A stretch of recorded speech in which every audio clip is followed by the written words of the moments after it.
can say so. Oh, yeah. Well, whatever, you're not getting mobile. That's what I say.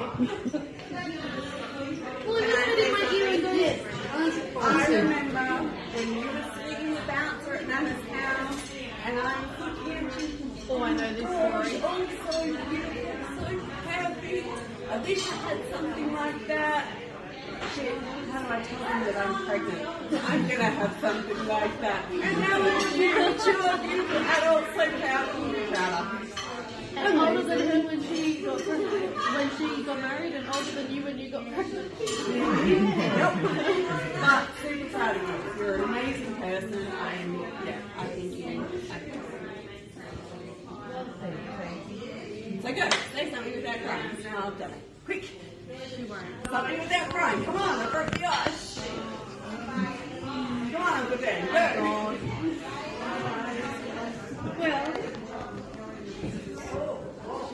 Well, I had three girls who all cry very easily because I do too, and I'm not saying a word. Well, IVF is hard. IVF is really hard. And I stopped feeding him at 9 months so that I could have a close gap in age with my kids. I didn't want them far apart. But she was stubborn, and I needed a whole bunch of surgery and a whole bunch of medicine and a whole bunch of trying. And then we were told to have a break. She had a break. And then this one day, standing in my family room, the very one that's been pulled apart, I thought, I have to do IVF. Like today. I have to do it right now. And I, like something was driving me. Went for the phone and rang IVF and said, I have to do a cycle right now. And they went, you're too late in the year. You can't. And I said, but I know where I'm at in my cycle. I have to do it like now. And they said, well, you can try. You can pay your money and try. But if you don't down-regulate by this date, you've wasted your money. And I said, I have to do IVF today. I'm coming to get the drugs. And I went to get the drugs, and because I had so many failures, I had 10 cycles. And I said, I know that I'm doing pretty well, but I need a bit of extra drugs. They said, you tell us what you need. I said, 1.5 times the normal dose. So they gave it to me, and off we went. Stab, stab, stab, stab, stab. Mitchell wiping the alcohol. Everyone stabbing, everybody having a crack at it, stabbing me. And I down-regulated, and I got 14 eggs, and they all fertilised, and then we were making the bed. And I said, I don't think it's worked. I feel so good. I feel so good. I don't think it's worked.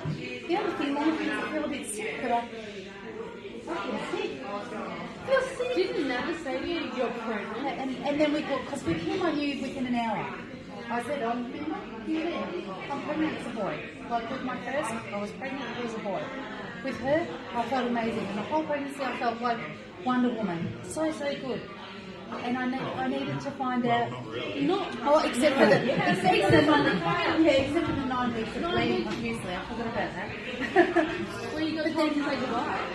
At 20 weeks, we decided that we were going to find out what she was, because if it was another boy and I knew it had taken me 10 cycles to have a baby, if it was another boy, I'd be really sad, but I wanted to get over that sadness and be happy about having 2 boys, so I needed to grieve for never having a daughter. And when they said it's a girl, I went into shock, man. I was so happy and so what the hell? And we drove to Auntie Jodie's work. And we went straight in there, and I said, oh my God, it's a girl. And I was just like, it's a girl. And then I hit all things pink for the next 21 years. Pink balls, pink everything. Pink everything. And Ellie, when we did it, you've been such a great kid. You were always so fun. You were easy. You were, as a baby, you were the most joyous human that ever was living. You were happy. You were giggly. And I think because I didn't watch the clock, I watched my baby. Advice for all of you young ones: don't watch the clock. Watch your baby through the time. If your baby's squawking, it needs something, deal with it.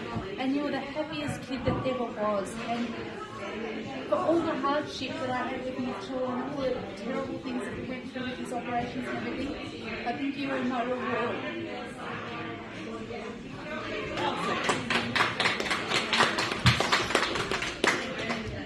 And